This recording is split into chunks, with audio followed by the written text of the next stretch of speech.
Hello, this is the Haptic Sensing Glove, and it is for people who have damaged nerve endings and can no longer feel in their fingertips. This glove is very useful because these people oftentimes burn or cut themselves because they can't feel whatever it is they're touching. So the point of this glove is allow them to have visual feedback of whatever it is they're handling. This glove is composed of 3 different sensors. We have the force-sensitive resistor here, which will detect pressure, roughness, and vibration. We have the thermistor, which will detect temperature, and we have the light-sensitive resistor, which will dim the brightness of the LEDs in order to conserve power when the room is dark.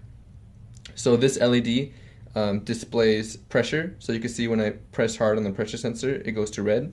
So it's on a color map from blue to red, blue being no pressure applied, red being a lot of pressure, and purple being medium amount of pressure.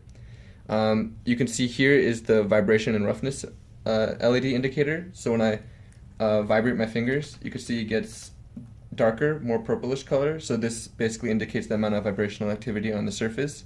The same exact LED can be used to output the roughness of the surface. So this is a relatively smooth table, so it's going to be not that much roughness. It's kind of a purple color, but when I take something that's very rigidy, there's a lot more friction here, so when I slide my finger across, it's a darker red, and then that much is clear. And so finally we have the thermistor. So this thermistor LED indicator is here, and you can see that because it's room temperature, it's kind of a purplish color, so it's the middle way point. Built into the glove is a safety speaker, so that when the user gets to temperatures that are very hot, the speaker will sound, alerting the user to take the hand away. And so we'll demonstrate for you right now. You can see here when lit up and exceeding a certain threshold, this temperature monitor will sound, and the user will know to take the hand away. So finally we have the light-dependent resistor, and so you can see that when we cover it, the LEDs get dimmer, so in a darker room you don't need to use as much power because you could see this, and when it's bright again, it'll light up. So there are a couple of technical challenges that we are particularly proud of. The main thing is that we were able to get the vibration sensor to work strictly from just using the pressure sensor. Usually we would do this using accelerometers, but in order to simulate how the finger actually works, we use just the pressure sensor. So the way we do this is we look at the high frequency content of the signal, and depending on how much activity there is, we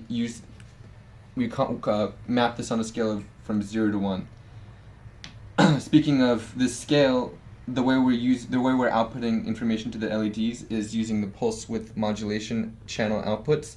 Essentially, we didn't have enough analog outputs. Analog outputs range from on a scale of voltage from 0 to 3.3 volts using this MyRio device.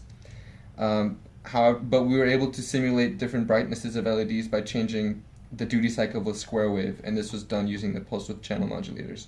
So all our mapping is done to normalize the voltage data acquired from these different sensors on a scale from 0 to 1, and then this is then used as a duty cycle for these LEDs. Changing the duty cycle will change the brightness of the LEDs, and then changing the brightness of the individual red and blue LEDs will change the color of the overall LED. Thank you very much, and this is our glove.